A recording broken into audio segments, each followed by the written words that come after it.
বিসমিল্লাহির রহমানির রহিম।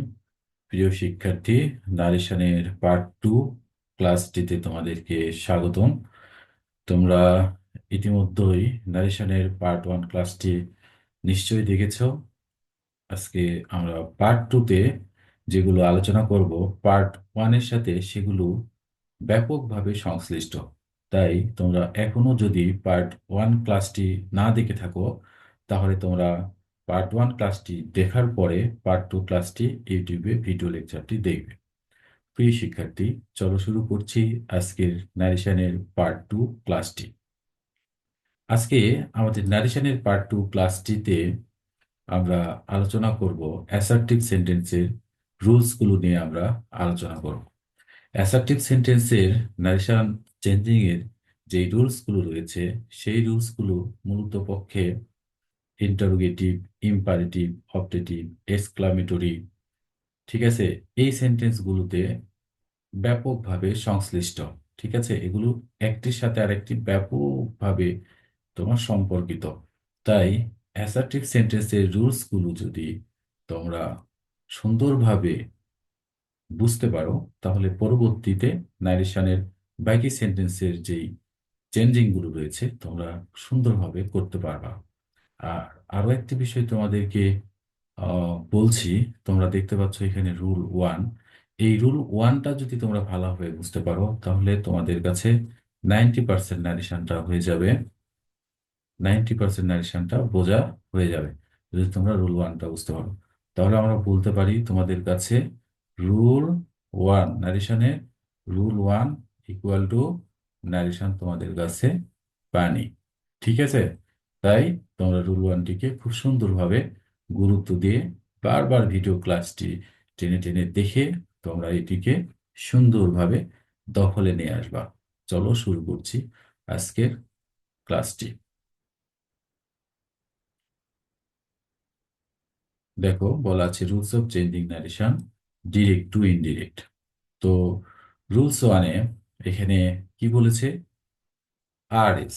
আরএস বলতে কি বোঝায় তোমাদেরকে আমি সেদিনের প্রথম ক্লাসটিতে বলেছি। আরএস বলতে বোঝায় রিপোর্টেড স্পিচ। ঠিক আছে, তো রিপোর্টেড স্পিচটা কোনটি? দেখো, এই যে ইনভার্টেড কমা, এই যে ইনভার্টেড কমা, এই ইনভার্টেড কমার মাঝখানে যেই সেন্টেন্সটি থাকবে সেটি হচ্ছে রিপোর্টেড স্পিচ। এইটিকে আমরা সংক্ষিপ্ত করে বলছি আরএস, রিপোর্টেড স্পিচ। আর ইনভার্টেড কমার বাহিরের যে অংশটুকু থাকবে সেটিকে বলবো আমরা রিপোর্টিং ভার্ব, অর্থাৎ এই যে এই সেইড টু। ঠিক আছে, এই সেইড টুটাই হচ্ছে রিপোর্টিং রিপোর্টিং ভার্ব। আর সেইড টুর পূর্বে যেটি রয়েছে সেটি রিপোর্টিং ভার্বের সাবজেক্ট। আর একটু পরের যেটি রয়েছে সেটি হচ্ছে রিপোর্টিং ভার্বের অবজেক্ট।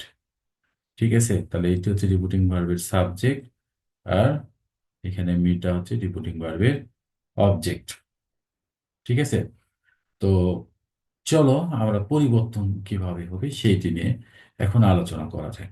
যখন আমরা পরিবর্তন করব, তখন আমাদের সর্বপ্রথম সর্বপ্রথম আমাদের রিপোর্টিং ভার্বের যে অংশটুকু রয়েছে, এই যে এখান থেকে এই পর্যন্ত রোজ সেইড টু মি, এটা একদম অপরিবর্তিতভাবে এখানে বসিয়ে দিতে হবে।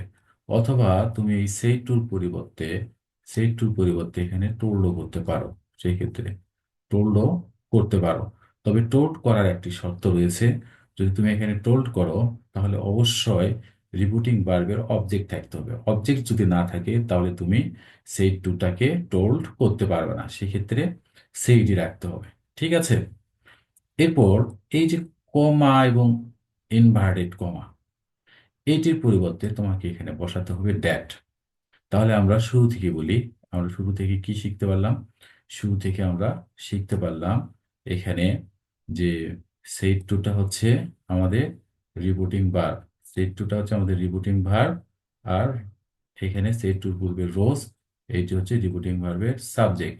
আর সেট টুর পরে রয়েছে মি, এইটি হচ্ছে রিপোর্টিং ভার্বের অবজেক্ট। তাহলে আমাদের রিপোর্টিং ভার্বের অংশটুকুটাকে অপরিবর্তিতভাবে আমরা এখানে বসাবো। ঠিক আছে, এবং কমা এবং ইনভার্টেড কমার পরিবর্তে আমরা এখানে ড্যাট বসিয়ে দেব। ঠিক আছে, এটুকু তোমাদের ক্লিয়ার হয়েছে আশা করছি। এরপর থেকে আমাদের খেলা শুরু। ঠিক আছে, দেখো, আর এস এর যে কোনো ফার্স্ট ও সেকেন্ড পার্সন, আর এস এর যে কোনো ফার্স্ট ও সেকেন্ড পার্সন, মানে রিপোর্টেড স্পিচের যে কোনো ফার্স্ট ও সেকেন্ড পার্সন। রিপোর্টেড স্পিচ কোথায় আছে? এই যে এখান থেকে এত দূর পর্যন্ত ইনভার্টেড কমার মধ্যে যেটা আছে সেটি হচ্ছে আমাদের রিপোর্টেড স্পিচ। এর মধ্যে যে কোনো ফার্স্ট ও সেকেন্ড পার্সন, দেখি ফার্স্ট ও সেকেন্ড পার্সন আছে। হ্যাঁ, এই তো আছে। এই এই যে দেখো, এটাই হচ্ছে এখানে, লক্ষ্য করো, এটা হচ্ছে আমাদের এইটা ফার্স্ট পার্সন। ঠিক আছে, এখানে লক্ষ্য করো, ইউটা হচ্ছে আমাদের সেকেন্ড পার্সন।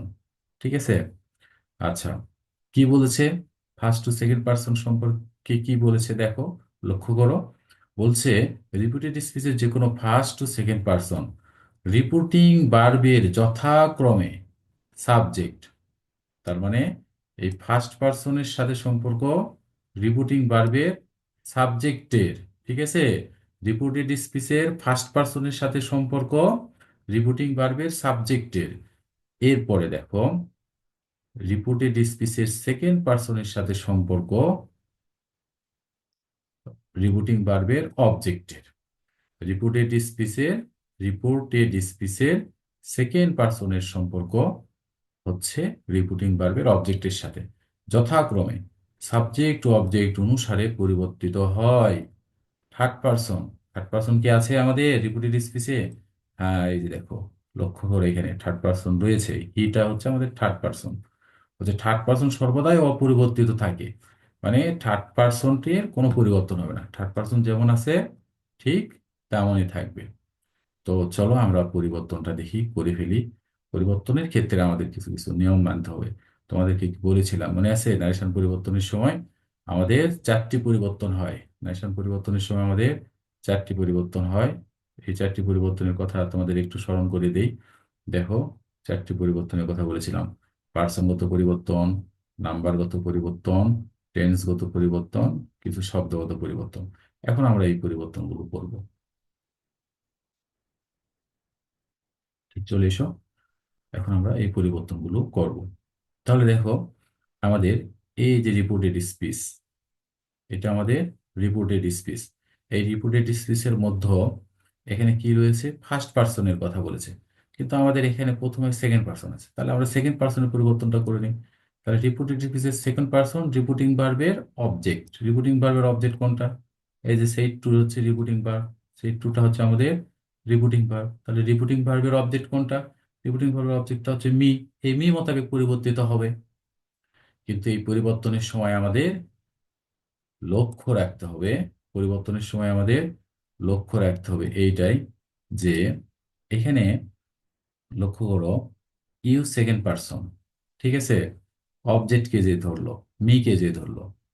তাহলে তোমরা কি যে এরকম তোমাদেরকে পড়িয়েছিলাম, মনে আছে কি তোমাদের? Subject, you subject, you subject, you object, your possessive, এইরকম তোমাদেরকে পড়িয়েছিলাম।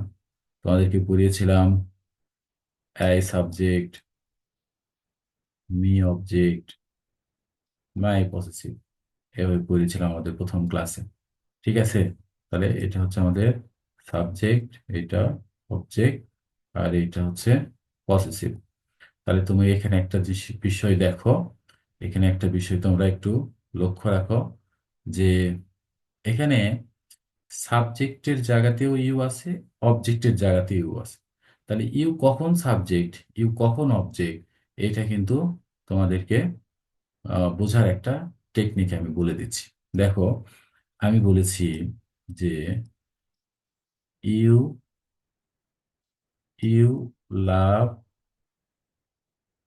ইউ লাভ মি, তোমরা আমাকে ভালোবাসো। আবার আমি বললাম আই আই লাভ ইউ, আমি তোমাদেরকে ভালোবাসি। তাহলে লাভটা এখানে কি বার, এখানে লাভটা কি বার। তাহলে বার্বের পূর্বে যখন ইউ থাকবে তখন সেটা সাবজেক্ট, আবার বার্বের পরে যখন থাকবে তখন সেটা অবজেক্ট। ঠিক আছে, আবার দেখো, আমি বললাম যে it it is it is for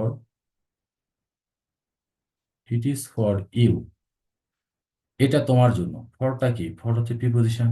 তাহলে প্রিপোজিশনের পরে যখন ইউ থাকবে তখন সেটাও কি হবে? অবজেক্ট হবে। তাহলে আমরা এখান থেকে জানতে পারলাম ইউ যদি ইউ যদি বার্বের পূর্বে থাকে তাহলে সাবজেক্ট, ইউ যদি বার্বের পরে থাকে তাহলে অবজেক্ট, ইউটা যদি ইউটা যদি প্রিপোজিশনের পরে থাকে তাহলেও সেটা অবজেক্ট। ঠিক আছে? তাহলে এখন তুমি লক্ষ্য করো, আমরা যেই সেন্টেন্সটাকে পরিবর্তন করছি সেই সেন্টেন্সের এই ইউটা কার পূর্বে রয়েছে? এই ইউটা কিন্তু রয়েছে উইল গো, এটা হচ্ছে বার, এটা রয়েছে বার্বের পূর্বে রয়েছে। দেখো, উইল গো এটা হচ্ছে বার্বের পূর্বে ইউ রয়েছে, তার মানে ইউটা হচ্ছে কি? সাবজেক্ট। এখানে এই যে দেখো, এই ইউটা কি? ইউটা হচ্ছে আমাদের সাবজেক্ট। কিন্তু ইউটা কাকে যে ধরেছে? ইউটা মিকে যে ধরেছে। মিটা কি? দেখো, মিটা এখানে অবজেক্ট। ঠিক আছে? এই ইউ ঠিক যে ফর্মে থাকবে, ঠিক আছে, এই যে সেকেন্ড পার্সন যেই ফর্মে থাকবে, ঠিক আছে, এই রিপুটেড স্পিচের মধ্যে পার্সন ঠিক যে ফর্মে থাকবে, রিপুটিং ভার্বের যাকে যে ধরবে তাকেও ঠিক সেই ফর্মেই হতে হবে। তাহলে মিটা কি? মিটা কিন্তু অবজেক্ট, আর আমাদের এই ইউটা কিন্তু সাবজেক্ট। তাহলে এখন করতে হবে এই অবজেক্টটাকে সাবজেক্ট করে দিতে হবে। তাহলে অবজেক্টকে সাবজেক্ট করে দাও। অবজেক্টকে সাবজেক্ট করে দিলে কি হবে? দেখো, এই যে মিকে সাবজেক্ট করে দিলে কি হয়ে যায়? আই হয়ে যায়। ঠিক আছে?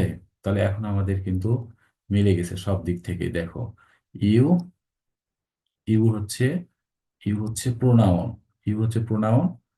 এখানে মি প্রোনাউনে ছিল। ইউ হচ্ছে আমার সাবজেক্ট, মি ছিল অবজেক্ট। তাই আমি মিকে সাবজেক্ট করে দিয়ে আই করলাম। ঠিক আছে? ইউটাও সিঙ্গুলার, আমার এই আইটাও সিঙ্গুলার, যার কারণে আমি এখানে আই দিয়ে দিলাম। ঠিক আছে? অবশ্যই তোমরা সেকেন্ড পার্সনের পরিবর্তনটি বুঝতে পেরেছো আশা করছি। না বুঝলেও আমরা পরবর্তী আরো অনেক এক্সাম্পল দিব, সেই এক্সাম্পল থেকে তোমরা অবশ্যই বুঝে নিবা, বুঝতে পারবা আশা করছি। চলো দেখি আমরা এবারে থার্ড পার্সনের পরিবর্তনটা দেখি। এই যে দেখ, লক্ষ্য করো তোমরা এখানে, হিটা কিন্তু এখানে থার্ড পার্সন। ঠিক আছে? তাহলে he third person. Third person কি বলছে? থার্ড পার্সন সর্বদাই অপরিবর্তিত থাকে। তাহলে এই যে আমরা হি এখানে দিয়েছি, হিটা এখানে কি রয়েছে? অপরিবর্তিত অবস্থায় বসিয়ে দিয়েছি। তারপরে অ্যান্ড। ঠিক আছে? এরপর দেখো, এটা কি? এখানে এটা ফার্স্ট পার্সন। লক্ষ্য করো, ফার্স্ট পার্সন, রিপুটেড স্পিচের ফার্স্ট পার্সন, রিপুটিং ভার্বের সাবজেক্টকে দিতে হবে। রিপুটিং ভার্বের সাবজেক্ট কি? রোজ। আচ্ছা, ঠিক আছে। এবং এবং রিপুটেড স্পিচের পার্সন ঠিক যে ফর্মে থাকবে, ঠিক আছে, রিপুটিং ভার্বের যাকে যে ধরবে তাকেও ঠিক সেই রকম ফর্মে আসতে হবে। তাহলে রোজকে ধরেছে, তাহলে রোজকে ঠিক এই ফর্মে আসতে হবে। তাহলে এটা কি? দেখো, এটা কিন্তু প্রোনাউন। এটা এটা প্রোনাউন। ঠিক আছে? তাহলে রোজকে প্রোনাউন করে নাও। রোজকে প্রোনাউন করে নিলে কি হবে? সি হতে হবে, কারণ রোজ হচ্ছে মেয়ের নাম। তার এই কারণে আমি সি করে নিলাম। তাহলে দেখো, আই প্রোনাউন, আমি রোজকে প্রোনাউন করে সি করে নিলাম। ঠিক আছে? এখন দেখো, আই কিন্তু এখানে সাবজেক্টিভ ফর্ম, কারণ আই সাবজেক্ট, সিও কিন্তু সাবজেক্ট। কারণ তোমরা অবশ্যই করেছো যে সি সাবজেক্ট, হার অবজেক্ট, হার অবজেক্ট, হার পসেসিভ, এভাবে কিন্তু তোমরা করেছো। ঠিক আছে? তারপরে তোমরা করেছো আই সাবজেক্ট, মি অবজেক্ট, এটা হচ্ছে কি? এটা হচ্ছে পসেসিভ। ঠিক আছে? এটা কিন্তু তোমরা করেছো। তাহলে দেখো, আমাদের দুটাই কিন্তু মিলে গেছে। ঠিক আছে? সিও সাবজেক্ট, আইও সাবজেক্ট, যার কারণে আমরা এখানে সি বসিয়ে দিলাম। ঠিক আছে? এই ছিল আমাদের পার্সন পরিবর্তনের নিয়ম। এই ছিল আমাদের পার্সন পরিবর্তনের নিয়ম। আমরা পার্সন পরিবর্তনের নিয়মগুলো আরো সুন্দর করে কয়েকটি এক্সাম্পল নিয়ে আমরা দেখব। ঠিক আছে? আজকে মূলত আমরা পার্সন পরিবর্তনের নিয়মগুলোই শিখব। এবং সেই সাথে আমাদের পার্সন পরিবর্তন হয়ে গেল, আমাদের কিন্তু নাম্বারের পরিবর্তনটাও হয়েছে। ঠিক আছে? যেরকম এখানে দেখো, এই যে ইউটাকে আমরা পরিবর্তিত করে আই করেছি। ইউ সিঙ্গুলার ছিল, আই সিঙ্গুলার। ঠিক আছে? তার নাম্বারের পরিবর্তন হয়েছে না নাম্বার, ঠিক এটা ঠিক, কিন্তু যে নাম্বারে থাকবে এইটাকেও কিন্তু ঠিক সেই নাম্বারেই পরিবর্তিত করতে হবে। যেরকম দেখো, এখানে আই কি ছিল, আইটাকে আমরা কি করেছি, আইটাকে এখানে আমরা সি করেছি, আইও সিঙ্গুলার, সিও কিন্তু সিঙ্গুলার। ঠিক আছে, এবার আসো আমরা তাহলে আমাদের পার্সন পরিবর্তন হলো, আমাদের নাম্বার পরিবর্তন, তো টেন্স পরিবর্তনটা আমরা একটু দেখি। টেন্স পরিবর্তন এখানে কি বলছে, উইল গো, তাহলে উইলটা কি ফিউচার টেন্স, আর তোমাদেরকে আমি বলেছি ফিউচার টেন্স থাকলে ফিউচার ইন দ্য পাস্ট করতে হবে, যার অর্থ হচ্ছে উইল কে করতে হবে উড, শ্যাল কে করতে হবে উড, ক্যান কে করতে হবে কুড, মে কে করতে হবে মাইট। ঠিক আছে, তাহলে উইলটাকে আমরা এখানে উড করে দিলাম, এখানে কিন্তু আর কোনো পরিবর্তন নাই, আমাদের সকল পরিবর্তনগুলো এখানে কিন্তু হয়ে গেল। ঠিক আছে, এরপরে আসো আমরা পরিবর্তন করব আরো একটি নতুন সেন্টেন্স নিয়ে আমরা কথা বলবো। তাহলে আমরা নতুন একটি সেন্টেন্স নিয়ে আমরা এখানে একটু কথা বলি। দেখো, আমরা একটা সেন্টেন্স নিলাম যে he said the train reached at 9। তাহলে এখন এই বাক্যটাকে যদি আমরা চেঞ্জ করতে চাই, তাহলে আমাদের কি করতে হবে, রিপিটিং ভার্বের অংশটুকুটাকে অপরিবর্তিত করে বসাতে হবে। তাহলে আমি বসালাম হি, তারপরে আমি বললাম সেইড, হি সেইড। এই দেখো, এখানে কিন্তু আমরা হি টোল্ড করতে পারবো না। কেন করতে পারবো না, সেইড রিপিটিং ভার্বটির কোনো অবজেক্ট নাই, যার কারণে আমরা আর এটাকে টোল্ড করতে কিন্তু পারবো না। এটা আমি এই জন্যই বলেছি যে সেট টু থাকলে সেট টু রেখে দিয়ে তুমি করে দাও, অ্যাসার্টিভ সেন্টেন্সের সময় কোনো সমস্যা হবে না। আচ্ছা, তারপর দেখো এই যে কমা এবং ইনভার্টেড কমার পরিবর্তে আমাদেরকে বসাতে হবে ড্যাট, তাহলে আমরা ড্যাট বসিয়ে দিলাম। তারপরে দেখো এখানে সাবজেক্টে কি আছে, দা ট্রেন, তাহলে দা ট্রেন থার্ড পারসন, তার কোনো পরিবর্তন নাই, তাহলে আমরা লিখলাম দা দা ট্রেন, দা ট্রেন। এখানে কি আছে একটু লক্ষ্য করো, এবারে আমাদের পার্সন পরিবর্তন তো আমাদের হয়ে গেল, হ্যাঁ। তাহলে আমাদের এখানে এখানে আছে এবার বার, রিস্ট, রিস্টটা কি, রিস্টটা হচ্ছে ভার্ব টু, তাহলে ভার্ব টু থাকলে কি করতে হয় তোমাদেরকে শিখেছি, হ্যাড প্লাস ভার্ব থ্রি, তাহলে এখানে দাও হ্যাড, আর ভার্ব থ্রি দাও হচ্ছে রিস্ট, রিস্টের ভার্ব থ্রিটাও কিন্তু রিস্টই হবে। ঠিক আছে, তাহলে তোমার এখানে he said that the train had reached at 9, had reached at 9। ঠিক আছে, অবশ্যই তোমরা এটি বুঝতে পেরেছো। আমরা পরবর্তী অন্য একটি এক্সাম্পল দেখি পার্সন পরিবর্তনে।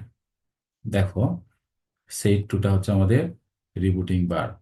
ঠিক আছে, তাহলে রিপিটিং ভার্বের অংশটুকুটাকে আমরা একদম অপরিবর্তিতভাবে বসাবো। তাহলে যদি বসাই তাহলে কি দাঁড়াবে, রয়, তারপরে Roy said, to, Roy said to me. আমরা কিন্তু এই সেইড টুর পরিবর্তে এখানে টোল্ডও বলতে পারি, হ্যাঁ। সেইড টুর পরিবর্তে আমরা কিন্তু এখানে টোল্ডও বলতে পারি, যে রয় টোল্ড মি, কারণ দেখো এখানে অবজেক্টটা আছে।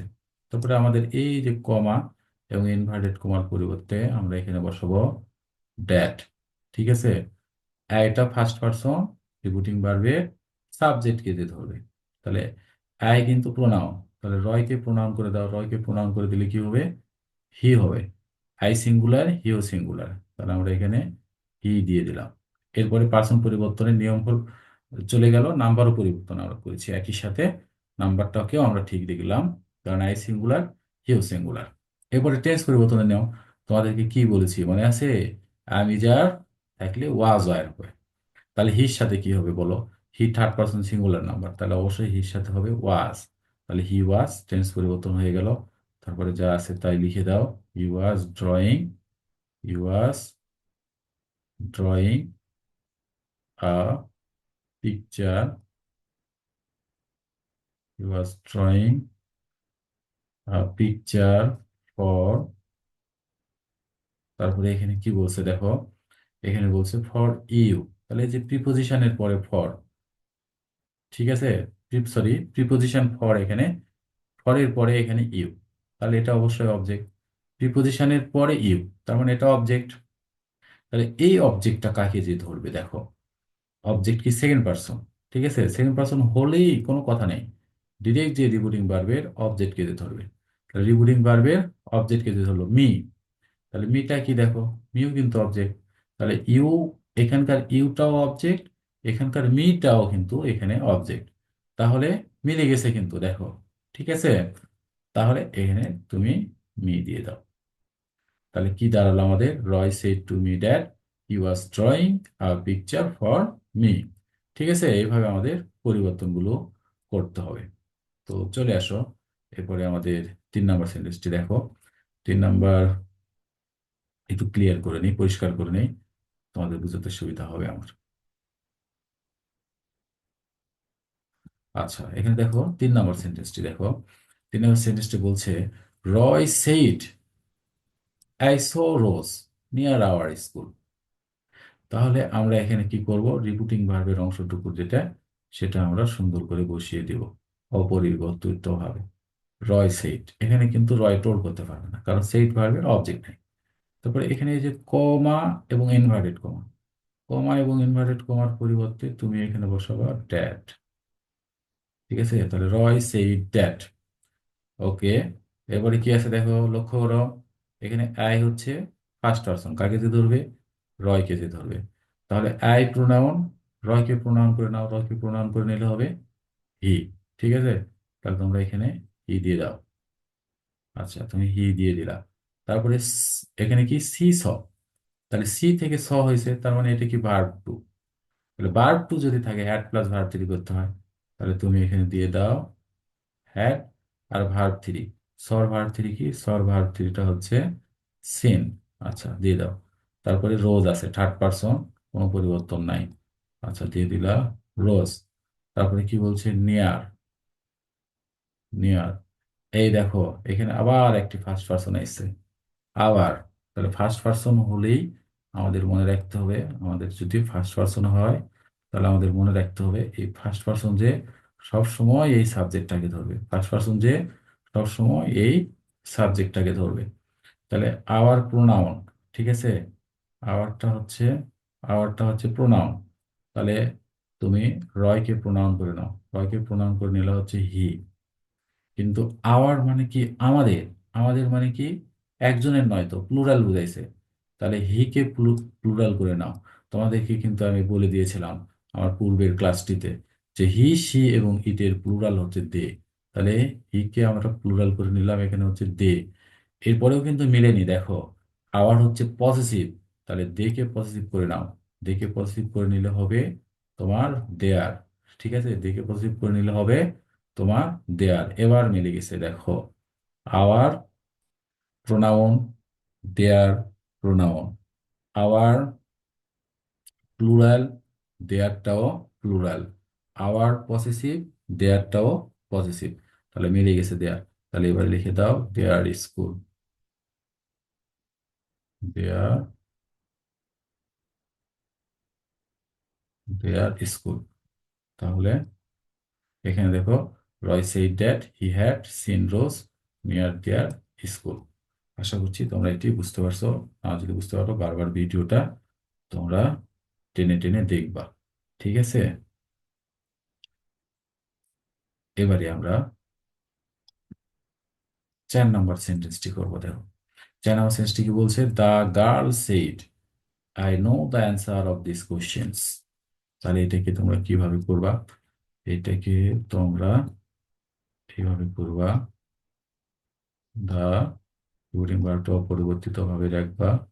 দা girl, the girl, the girl said, comma এবং ইনভার্টেড কমার পরিবর্তে এখানে ড্যাট বসিয়ে দিবা। ঠিক আছে, এই ফার্স্ট পারসন দা গার্লকে ধরবে, দা গার্ল নাও, তার কারণে এটাকে প্রোনাউন করে নাও। তার যদি প্রোনাউন করে নাও, তাহলে দা গার্লকে পরিবর্তে কি হবে, সি হবে। তাহলে এখানে তুমি সি বসিয়ে দাও, সি। আর নো কি, নোটা হচ্ছে কি ভার্ব ওয়ান, এটাকে ভার্ব টু করো। ভার্ব টু করলে কি হবে, নিও, সি নিউ। আচ্ছা, তারপর লেখো সি নিউ দা,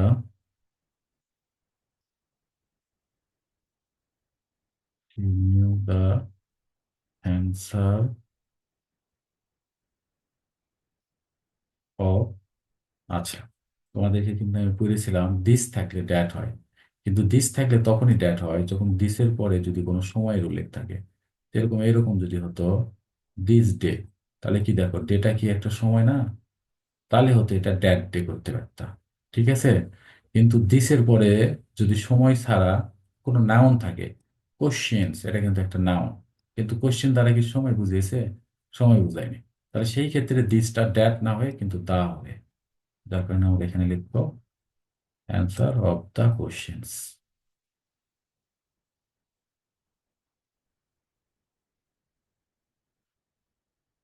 তাহলে আমাদের উত্তরটা কি দাঁড়ালো? The girl said that she new the answer of the questions. প্রিয় শিক্ষার্থী, আজকে নারেশনের পার্ট টু ক্লাসটিতে তোমাদের এই পর্যন্তই ছিল। তোমরা এই ক্লাসটি সুন্দর করে দেখো, বারবার টেনে টেনে দেখো, এই রুলসটা সুন্দর করে বোঝার চেষ্টা করো। যদি কোনো রুলসে বুঝতে অসুবিধা থাকে তোমরা ভিডিওটি আমি ইউটিউবে দিয়ে দেবো, ইউটিউবের কমেন্ট বক্সে জানাবা। আমরা নারেশনের পার্ট থ্রি ক্লাসটিতে সেই কমেন্টগুলো নিয়ে আলোচনা করব। সে পর্যন্ত তোমরা ভালো থাকো, সুস্থ থাকো, বিদ্যাবাড়ি বিদ্যাবড়ি চ্যানেলটির সাথেই থাকো। বিদ্যাবড়ি চ্যানেলটি তোমাদের সর্বোত্তম প্রস্তুতির হতে পারে একটি হাতিয়ার, এবং বিদ্যাবড়ি চ্যানেলটিকে তোমাদের বন্ধু বান্ধবের মধ্যে ছড়িয়ে দাও। তোমাদের উৎসাহ, অনুপ্রেরণা, তোমাদের সহযোগিতাই হবে আমার সামনে এগিয়ে এগিয়ে যাওয়ার অনুপ্রেরণা। সবাইকে ধন্যবাদ। ভালো থাকো, সুস্থ থাকো। আসসালামু আলাইকুম ওয়া রাহমাতুল্লাহ।